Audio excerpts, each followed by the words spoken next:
Hi everybody, so this is a take 4 or a take 3, I can't remember, of this video, so I would like to apologize in advance for potentially repeating myself, because when I do several takes often I can't quite remember whether I've said it in this version of the video or the other version. And second of all, I would like to apologize in advance for my French pronunciations or lack thereof, if or when I do read from the booklet here, which is small but packed with information. So this is Saint Suzanne. I think this is a region or a city or an area in France.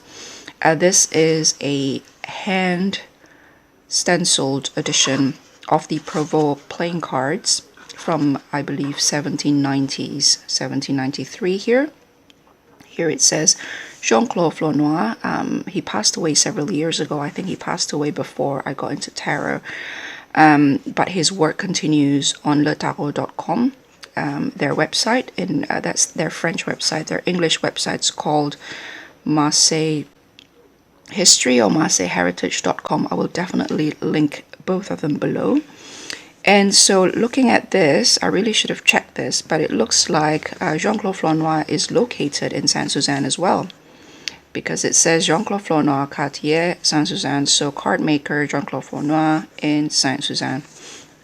Now Provost, this particular card maker from the late 1700s, happened to be in Saint Suzanne as well. And so it comes like so. So let's, it comes like this, and with a booklet like so. That's in French. If you flip it around like that, that is in English. Paper and card maker. Flip it around. Papetier and Cartier. So the booklet goes in French this way, up to the middle. You flip it around. It is English like so. It says here letarot.com, 2009 copyright. I'm not quite sure if when this edition was printed or made, but apparently this is their newer edition, judging from their website. There might have been an older edition. So this is the 2009 edition. It comes in a beautiful, simple, textured art paper like box here, which I will show you the grains. Hopefully there it is. You can see the graining there. And it is available on letarot.com as well as their English website. If you go straight to their boutique or their atelier or their shop, it is available for €20. Now, as a comparison, Ryan Edwards playing Marseille with a wooden box and, you know, a lot fancier in its packaging, and it's hand colored one by one. That's almost $200. And perhaps the closest comparison would be Robert M. Place's Majors Only, a Ferrara tarot, hand stenciled and made of almost the same material, again with a slightly fancier packaging that resembles Il Meneghello's bookbinding cover with the ribbon. That's selling for $200, just the majors. A full deck of that is available from Robert M. Place's shop for $600. And you know, the Il Meneghello decks with the not hand stenciled given, but with the bookbinding case usually goes for about $50, and the kind of cardstock here is very much that art paper watercolor. I'm going to show you here. You can see the unlaminated, very much like Le Corte, that kind of hollow, very thick but very light art paper, very much like La Corte dei Tarocchi. If you can hear that. Yeah. So €20 hand stenciled, and you can see the process of hand stenciling on their website as well. So this has been recreated, I'm not quite sure if I should say reproduce, recreated by Jean Claude Flornoy before he passed, I'm thinking, and according to how they would have looked like historically, so sharp corners and nothing at the back. I'll show you the grain of the paper again.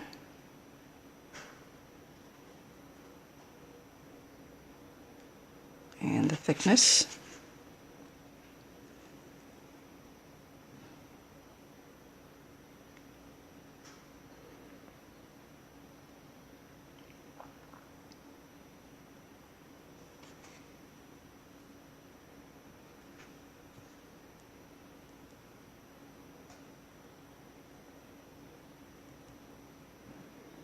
Okay, this camera isn't in a certain light. It focuses on the lightest part.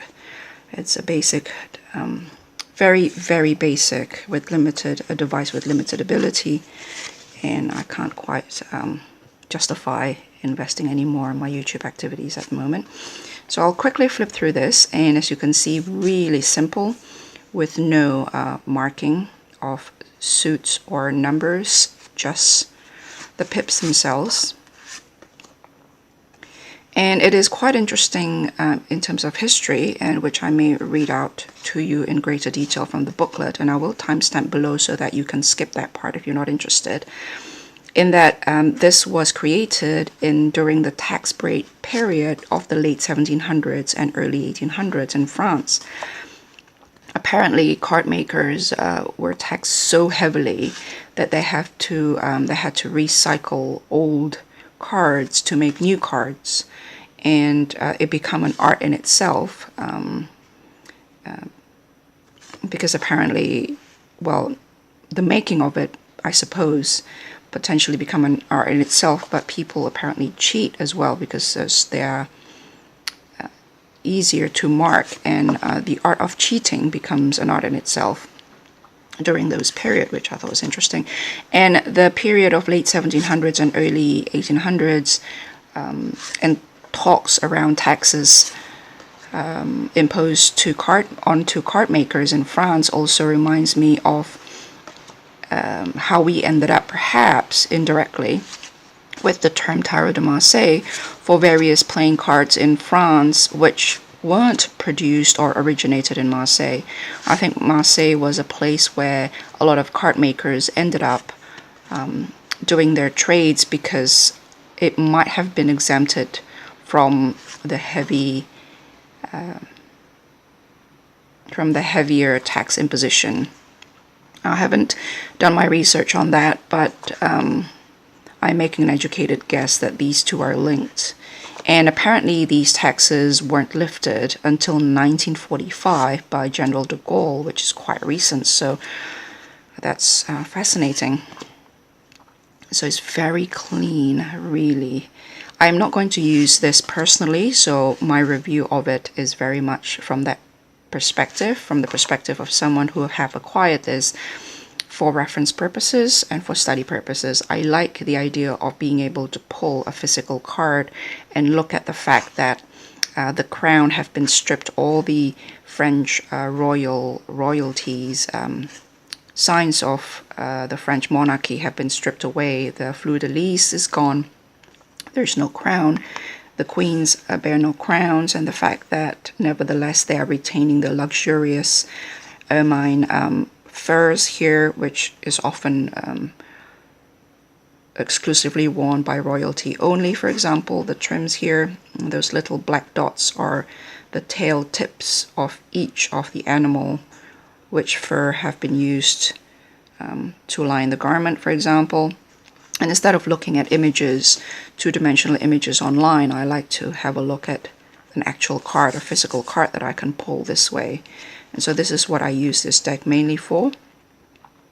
So that's the Jack of Diamonds, and these are the diamonds. And so I think at €20, this is as high a level of craftsmanship as Robert M. Place's Ferrara Tarot Majors only for 200 US dollars and full deck for 600 US dollars. It is as good as Il Meneghello's decks named. So this is just brilliant. I can't say enough about it. If you am thinking about whether you read playing cards or whether you play playing cards or whether you just want this for your library as a reference piece or as a study piece, I can highly recommend this. And so let's start. Saint Suzanne is an ancient and industrious town. In the 16th century, its inhabitants began to invest heavily in the development of their river, the Erve. Is that Erve or Erve? I'm not sure. ERVE. Contemporary inventories and today's vestiges attest to as many as 17 falling water mills and perhaps 100 mills turning with the current. So a note that the English is a little awkward in my opinion. I mean, English is my third language, so what do I know? But it feels like it's been translated directly from French by a French-speaking person. But I could be completely wrong. So I'm going to continue to read. The Provost family was important in Saint Suzanne, with origins tracing back to 1680. The Provost papetier ran as many as 17 paper mills, including those of Gohart and Saugère, Gohart, and the second is Saugere. GE,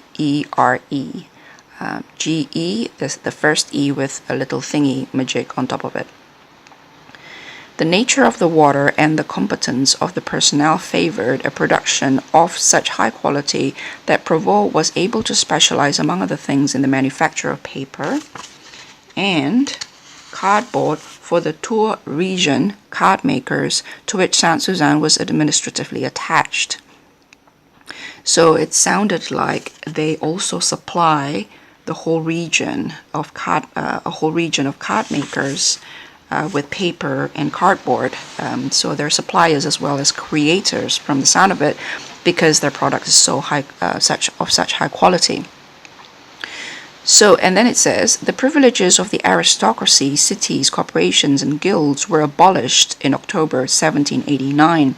The Chapelier law of October 1792 did away with taxes on cards and the system of towns authorized to produce them. So it sounded to me from that sentence is that up to October 1792, or up to the late 1700s there, 1789, it seems like aristocracy, cities, corporations, and guilds had the privileges to manufacture these cards and papers, and there has to be some kind of authorization for towns to produce them. And so it sounded to me like in the late 1700s there is a law which makes it what's the word? Deinstitutionalized, the word is, so that more people can freely produce them without such heavy licensing and taxation. And then it says, paper makers could now freely manufacture cards. So it seems like before they can manufacture papers but not cards.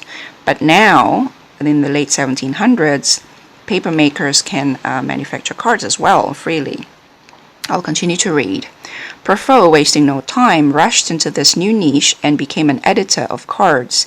He ordered an unknown engraver to execute surface wood plates in the quote-unquote Paris portrait style. So it's interesting, this is me talking again, it is interesting that it's the term editor is used here. I suppose it's because he would conduct, so to speak, the project or manage the project, but he commissioned somebody to make the wood plate, engraved wood plates, which is how these images are made, I am thinking. This is what I'm gathering from what it says here. So wood plates engraved, and he commissioned the cartier, would commission the card maker, would commission an artist, and then that would then be the printing plate, I'm thinking. And it says in the Paris portrait style. So apparently in all these playing cards here, a lot of the styles of the face cards, I suppose, have a variety of style. In this case, it's Paris portrait style.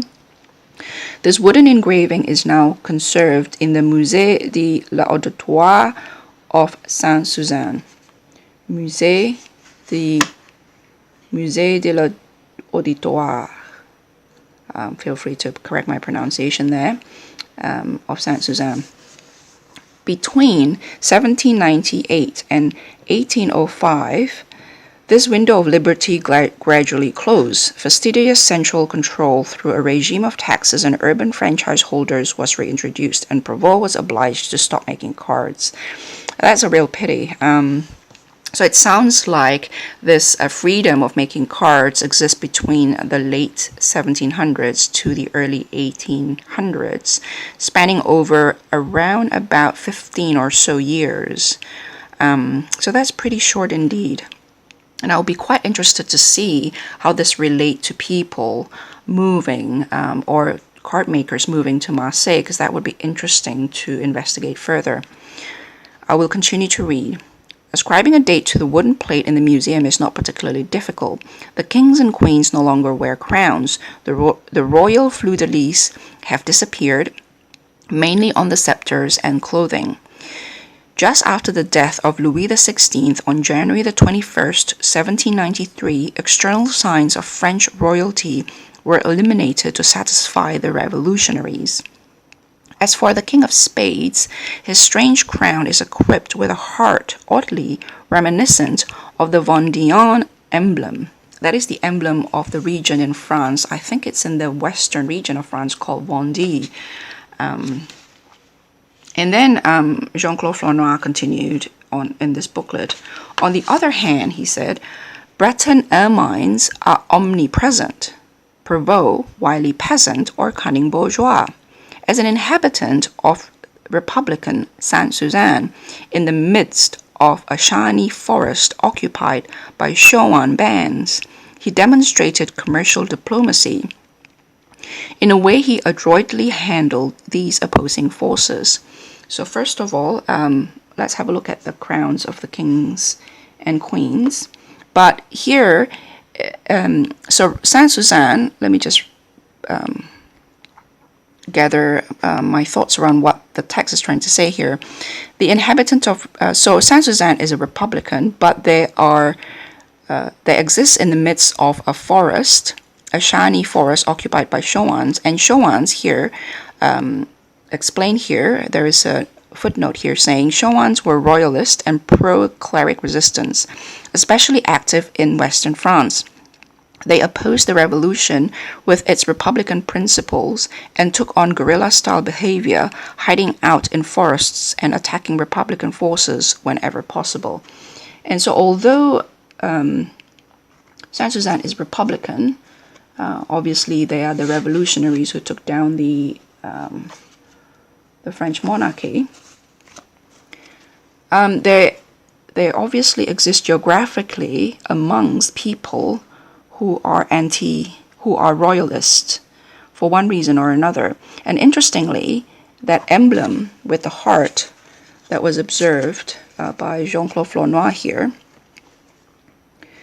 is an emblem of the region of Vendée, and there is a Vendéan uprising against the revolutionaries, because the revolutionaries have become as worse, if not a much more cruel oppressor and ruler of the region of Vendée, who apparently in the western side of France there were mainly very religious, very Catholic, and very farming oriented, and so their aristocracies and the so-called ordinary people, their social gap apparently wasn't that large, and therefore the tension between the aristocracies and the peasants or the people, the class distinctions weren't as felt in that region, and so they weren't interested in they weren't interested in what's happening in the violence and the uprising in Paris, which is the French Revolution. And so when the revolutionaries took power, they, I think, became, one tyranny was replaced by another, was the word basically. And so the people of Vendee, the region with the emblem of the heart there, rebelled against this. And apparently it was disorganized, it wasn't planned, and it just sort of trickled, and it built into, culminated in a very cruel quashing of the rebellion by the revolutionaries, by the new government, by the people who are in power allegedly for the people. 400 people were drowned. I think children were killed because they were afraid that these children might took up arms in the future against them.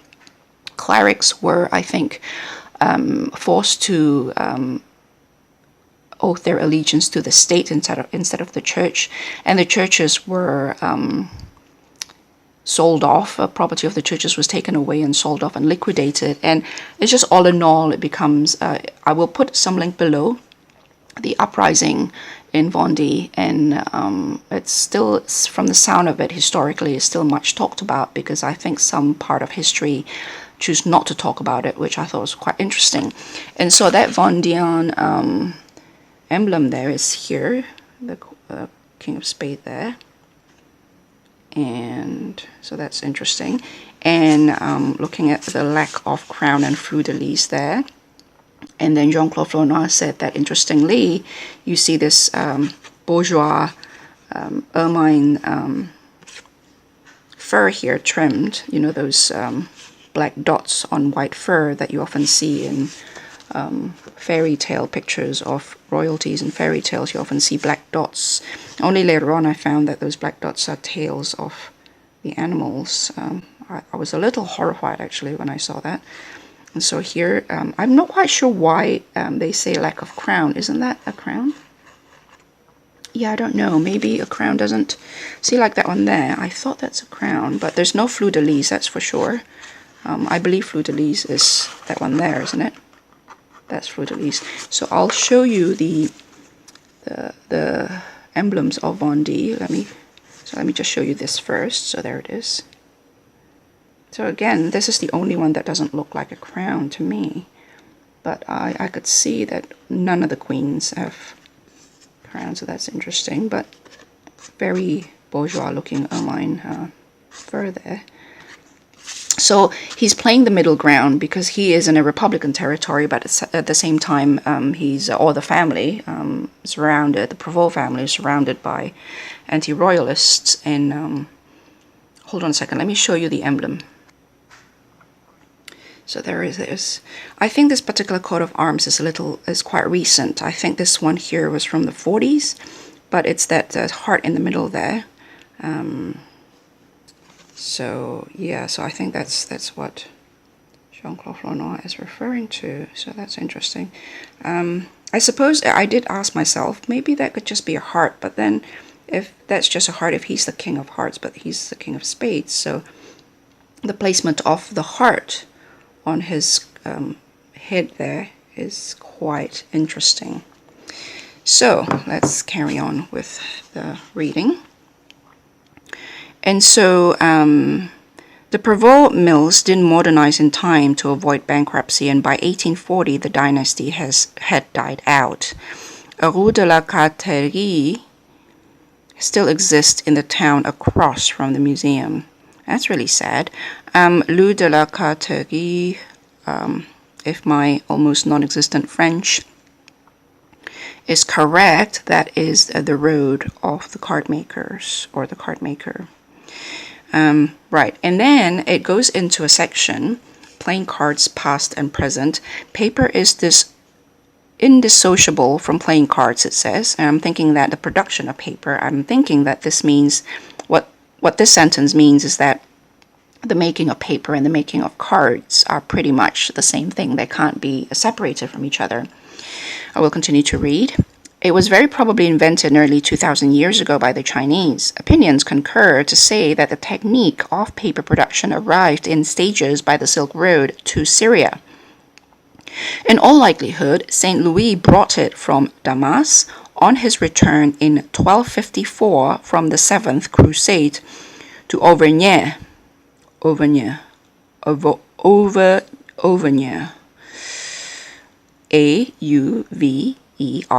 Gne, where he founded. So St. Louis brought it from Damas on his return from the Seventh Crusade in 1254 to Auvergne, where he founded the first school of papermaking. So that's interesting. First school of papermaking in the 1200s in France. As for cards, their origin is much more uncertain.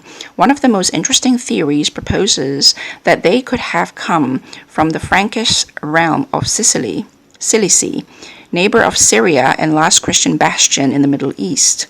Cilicia was conquered by the Mamluks in 1375, and immigrants returning to Christian lands would have introduced them in northern Italy under the name of naibis. Now, if that sounds familiar to you, I think it is for a very good reason.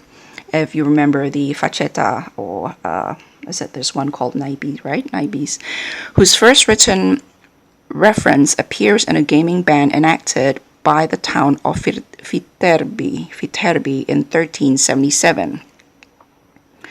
So, Cilicia, conquered by the Mamluks in 1375, but before then it was the neighbor of Syria and the last Christian bastion in the Middle East. And people who are returning to Christian lands after the conquest of Cilicia by the Mamluks, who were Muslims, I think, would have introduced these cards or playing cards to northern Italy under the name of naibis, Naibis. That one there. And it would be interesting to try and understand that word in relation to the facetta, CCH I was told is K. So the facetta tarot, tarocchi. And so this particular word, naibis or naibi, the first written reference of appears in a gaming ban. So there's a gaming ban in the town of Viterbi in 1377, and that word naibis or naibi was first seen by modern investigators, by modern historians, researchers. So I'll continue to read. The question is still under discussion, but it seems that the ordinary deck of 52 cards with and oh my god, I'm gonna let you read that yourself. Ensange Française is a simplification of the tarot. So it's interesting that Jean Claude Flornoy suspect that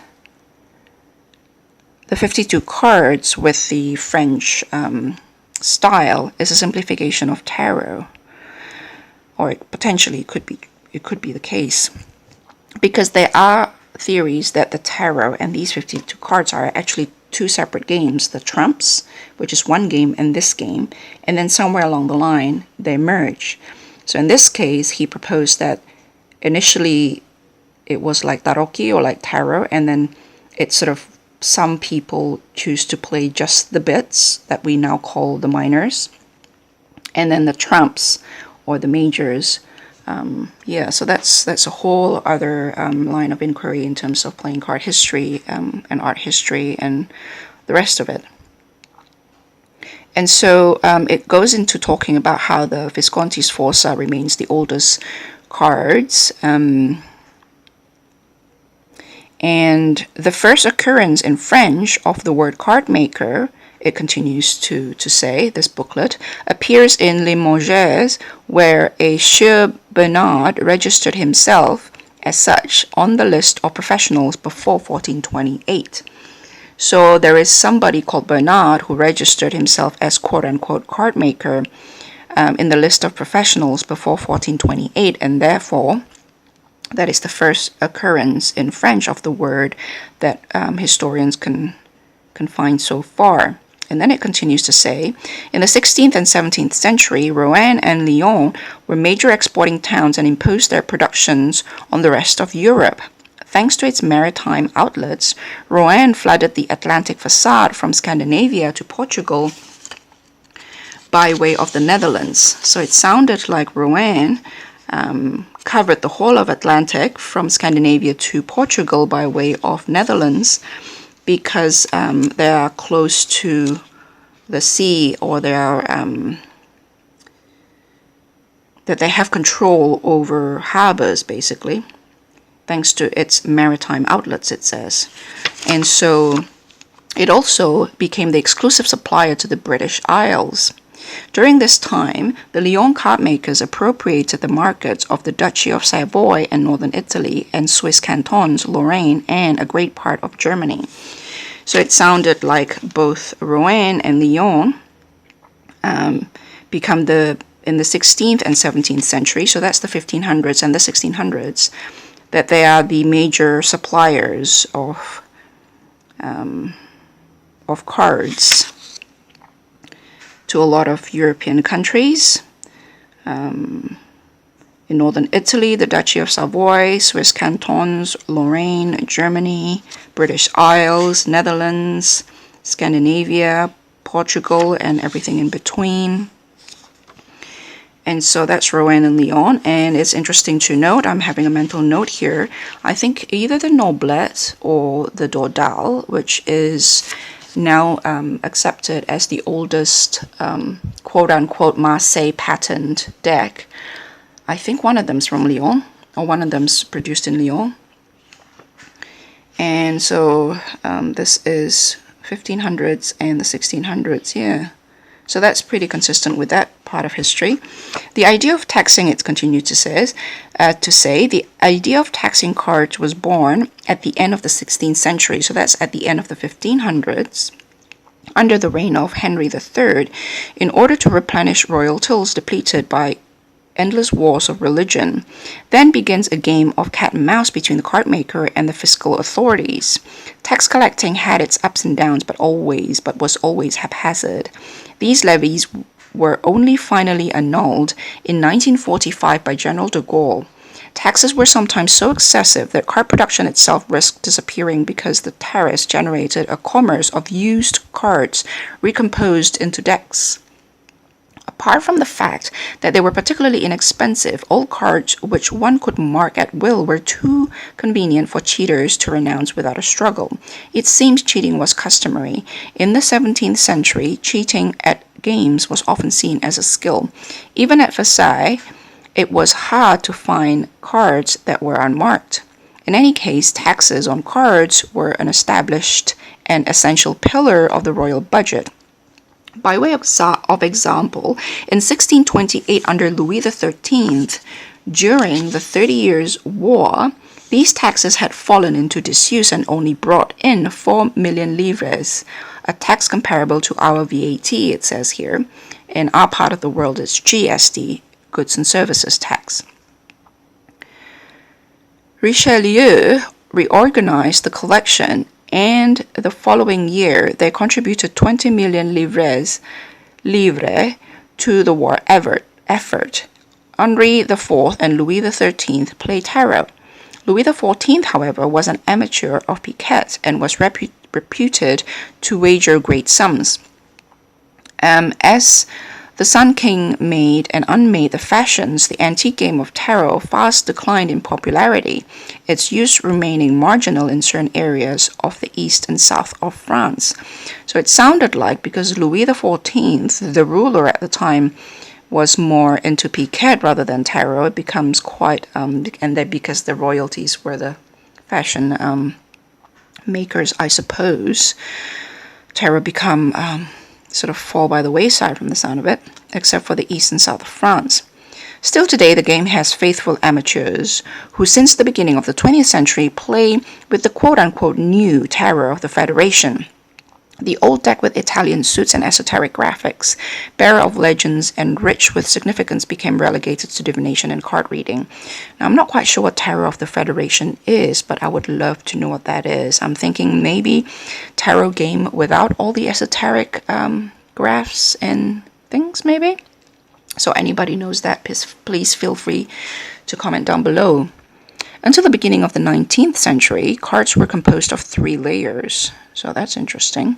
The engraved plate in surface or pear wood was coated. The engraved plate in surface or pear wood. I'm thinking the stamp itself, or the, what do you call it, the negative, the actual printing plate itself, or pear wood, was coated with an ink composed of soot and glue. So I'm thinking there is wood, you put soot and glue on it. The paper, dampened beforehand, was delicately placed on the plate and rubbed over with a horsehair frotton.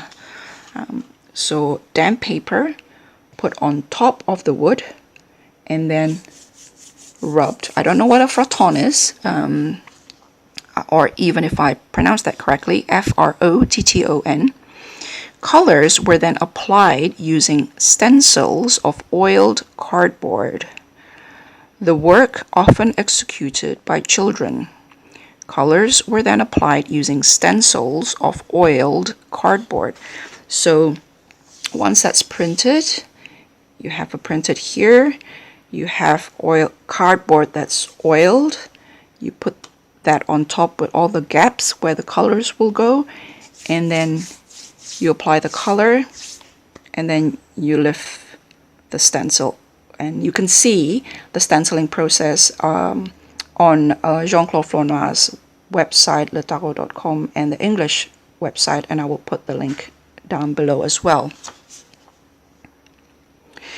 Next, this sheet was glued onto a central light cardboard, and another white sheet was pasted on for the back of the card.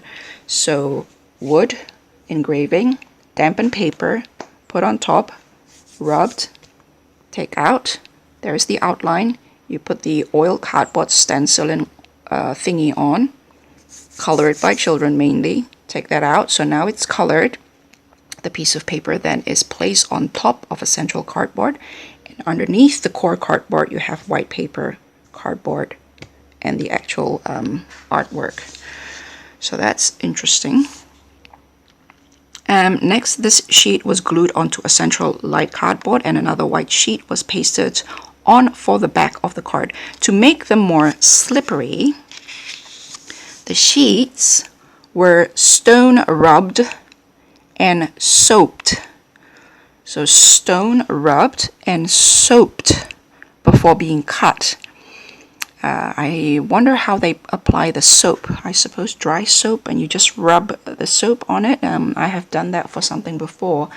I've rubbed soap and candles, or a candle, onto a surface to make them slippery or smooth, to minimize friction.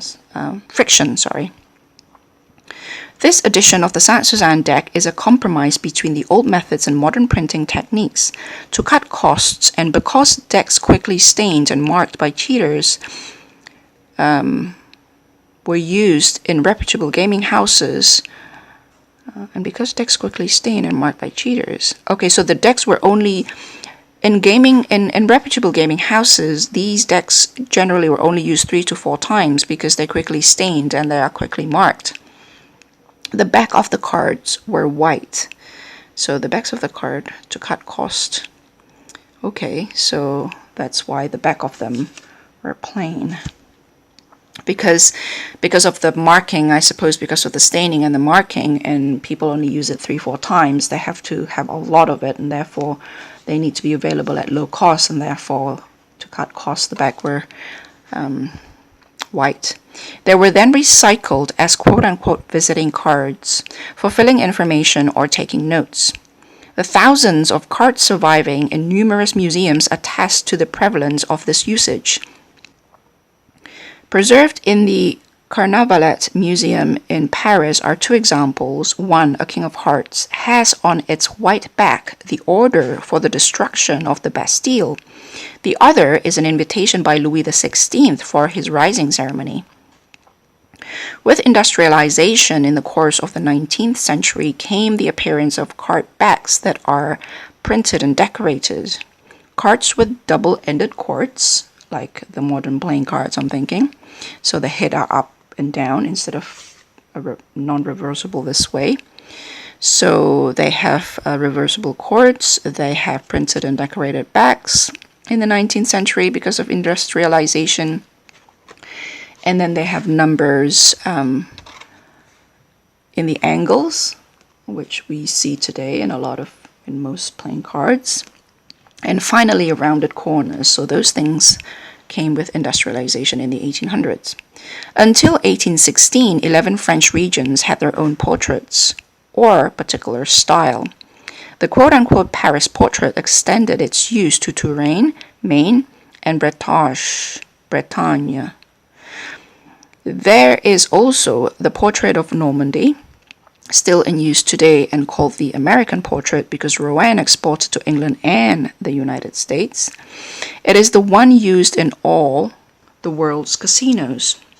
So it'll be interesting to see what that is. Normandy portrait or the American portrait.